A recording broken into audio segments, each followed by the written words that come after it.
ఈ జూన్ 22వ తేదీన జరగబోతున్న సమ్మేళనానికి ముఖ్య అతిథులు ఎవరంటే సనాతన ధర్మానికి ఉత్తరాదిలో బ్రాండ్ అంబాసిడర్ యోగి ఆదిత్యనాథ్ అయితే దక్షిణాదిలో brand ambassador Pawan Kalyan. So వీళ్ళిద్దరూ ఒకే స్టేజ్ పంచుకోబోతున్నారు. పవన్ కళ్యాణ్ ఎందుకు చూజ్ చేసుకున్నారంటే పవన్ కళ్యాణ్ మొన్న వన్ నేషన్ వన్ ఎలక్షన్ పెడితే తమిళనాడును వదిలి నేను వెళ్ళిపోయాను కానీ తమిళనాడు నన్ను వదలట్లేదు అని ఆయన చెప్పారు తమిళంలో.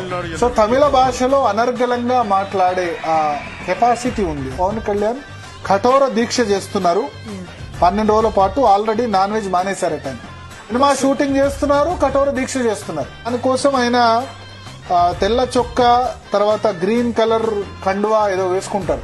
మురుగన్ సంబంధించి దీక్ష చేస్తున్నారు. ఎందుకంటే ఏది చేసినా త్రికరణ శుద్ధిగా అంతరాత్మతో చేస్తారు. ఫస్ట్ టైం ఈ కాంబినేషన్ ఉండబోతుంది. ఇదివరకు నరేంద్ర మోడీ పవన్ కళ్యాణ్ కాంబినేషన్ 2014లో సూపర్ హిట్ అయింది. పవన్ కళ్యాణ్ నిస్వార్థంగా తన పార్టీ పెట్టారు కానీ ఒక్క క్యాండిడేట్ కూడా పెట్టకుండా టీడీపీ, జనసేన, బీజేపీ కలిసిన ప్రతిసారి హిట్ అయింది. 2014లో హిట్ అయింది, మొన్న హిట్. ఈసారి ఆయన యోగి ఆదిత్యనాథ్ తో స్టేజ్ మంచుకోబోతున్నారు. So that is giving message సనాతన ధర్మాన్ని సౌత్ లో పవన్ కళ్యాణ్ ఒక బ్రాండ్ అంబాసిడర్ గా వాళ్ళు వినియోగించుకోవాలన్నది వాళ్ళ లక్ష్యంగా కనిపిస్తోంది.